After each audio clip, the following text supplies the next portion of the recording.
यह कहानी है भूतनी का खूनी बदला के बारे में। बहुत साल पहले की बात है। एक गांव में राजकुमार नाम का एक अमीर आदमी रहता था। उसकी उम्र लगभग 30-35 साल थी। उसे जंगल में शिकार करने का बहुत शौक था। एक दिन वो एक घने जंगल में शिकार करने के लिए गया। शिकार करते करते कब रात हो गई पता ही नहीं चला। जब रात हो गई तो रात भर रुकने लिए कोई अच्छा सा जगह ढूंढने लगा। उस जंगल के बाहर एक बहुत बड़ा बंगला था और उसमें भी एक शंभू नाम का अमीर आदमी रहता था और उसे भी शिकार करने का बहुत शौक था। वह रोज सुबह शिकार पर जाता और शाम को अपने बंगले पर आता और रात को दारू पीकर सो जाता। रोज का उसका यही दिनचर्या था। उस बंगले का रखवाली करने के लिए एक नौकर रखा था जिसका नाम सोनू था। सोनू अपने परिवार के साथ उसी बंगले में रहता था।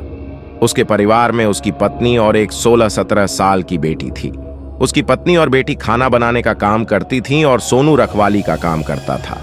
जब कभी उसके रिश्तेदार वहां रुकने आते तो ये तीनों उन लोगों की बड़ी लगन से सेवा भाव करते थे। शाम का समय था। राजकुमार अंदर गया और देखा कि शंभू आराम से बैठकर दारू पी रहा था। वह उसके पास जाकर वहां कुछ दिन रहने की आज्ञा मांगा। शंभू हां बोल दिया और फिर दोनों मिलकर दारू पीने लगे।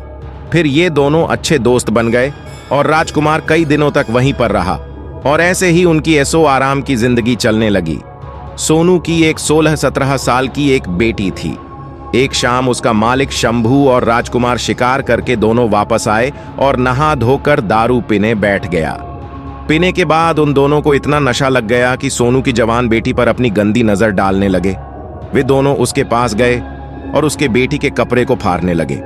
उसकी बेटी जब डर के मारे रोने चिल्लाने लगी तो अपनी बेटी की आवाज सुनकर सोनू और उसकी पत्नी वहां उसको बचाने आए तो शंभू उन दोनों को गोली मारकर वहीं पर उनकी हत्या कर दिया और फिर ये दोनों उसके बेटी को नोच नोच कर अधमरा बना दिया और अंत में उसको भी गोली मारकर मार डाला और तीनों के लाश को अपने बंगले के पीछे रातों रात दफना दिया।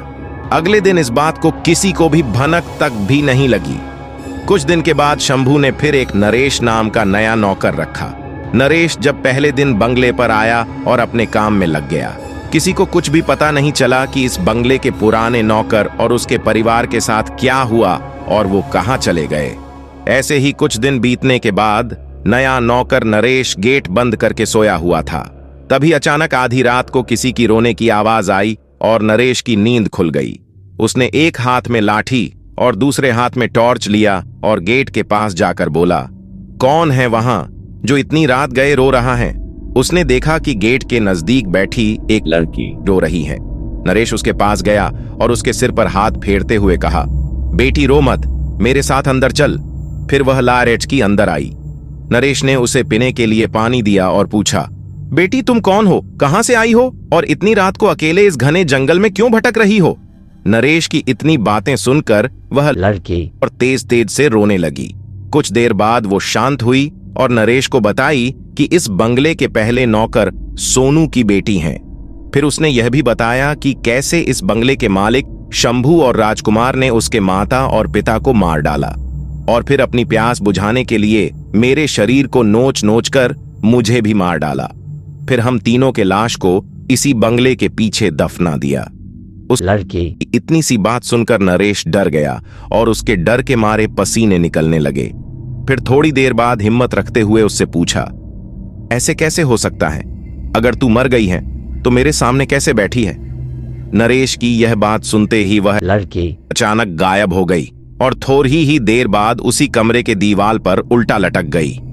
नरेश यह सब देखकर पूरी तरह से थरथराने लगा। फिर अचानक वह लड़की नरेश के सामने आकर बैठ गई और बोली, चाचा आप डरिए मत, मैं आपके साथ कुछ भी बुरा नहीं करूंगी। उसकी बातें सुनकर नरेश का डर धीरे धीरे शांत हो गया और माथे पर आए पसीने को अपने गमछे से पोंछ लिया। फिर उसी रात को उस लड़की ने नरेश को वह जगह दिखाई जहां उन तीनों को दफनाया गया था। नरेश ने कुदाल से खोदकर उन तीनों की अस्थियों को निकाला और फिर उस लड़की से वादा किया कि वह उसका मालिक शंभू और राजकुमार के खिलाफ कोर्ट जाएगा और उस लड़की को इंसाफ दिलवाकर रहेगा। नरेश की बातें सुनकर वह लड़की रोते हुए बोली कि चाचा आपको कुछ नहीं करना है, उस राक्षस से बदला तो मैं लूंगी, बस आप मेरी थोड़ी सी मदद कर दीजिए। फिर क्या उस लड़की के बताए अनुसार नरेश ने बीमारी का बहाना बनाकर उस बंगले की नौकरी छोड़ दी और उस लड़की से किए हुए वादे के अनुसार उसके माता पिता के अस्थियों को जला दिया और उन दोनों के नाम पर पूजा पाठ भी करवाया।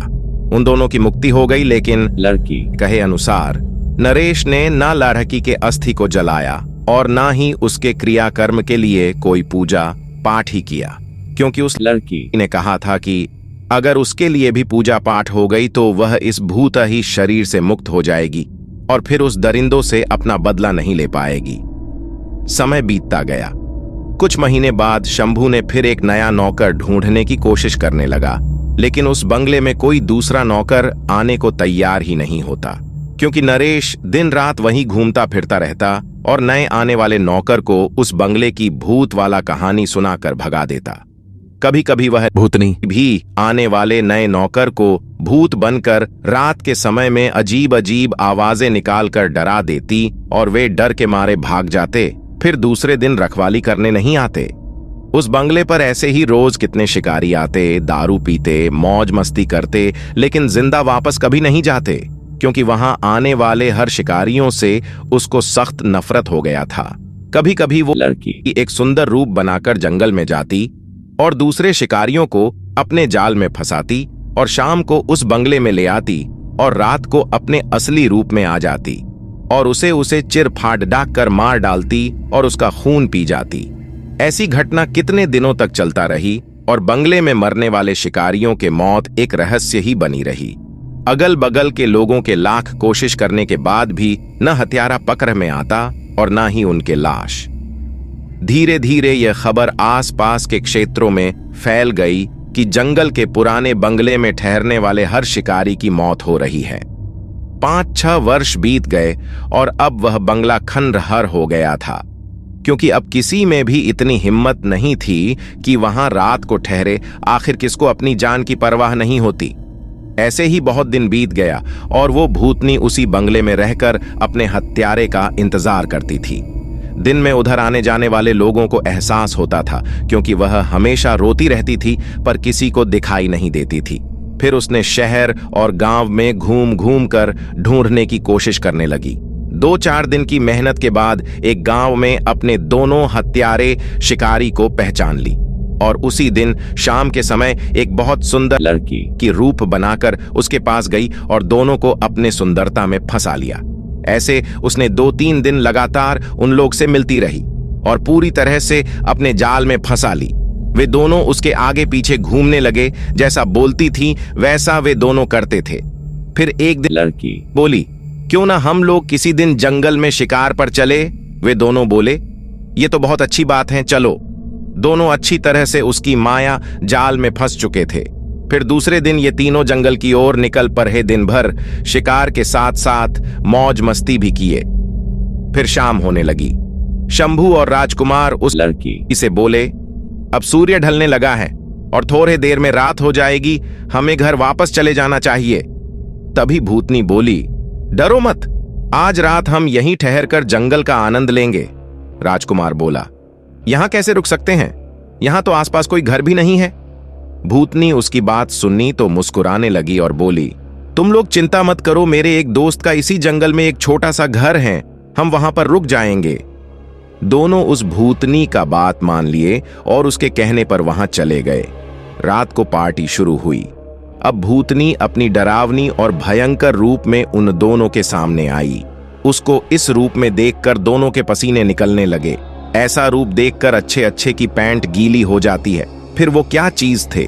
फिर भूतनी ने ग्लास में जूस के बजाय खून भरकर उन दोनों दुष्टों को पिलाना शुरू किया। अब उनकी हिम्मत ही नहीं थी कि उसको न कहे, क्योंकि वे पूरी तरह से डरे हुए थे और कांप रहे थे। उसके बाद वो भूतनी अपना और ज्यादा विकराल रूप बनाकर उन दोनों पर कूद पड़ी और अपने बड्ढे बद्धे नाखूनों से उसके शरीर को चीर दिया और उसके खून को पीने लगी। फिर उसके दोनों आंखों को निकाल कर खा गई और इसके बाद उसे एक पत्थर पटक पटक कर दोनों को मार डाली।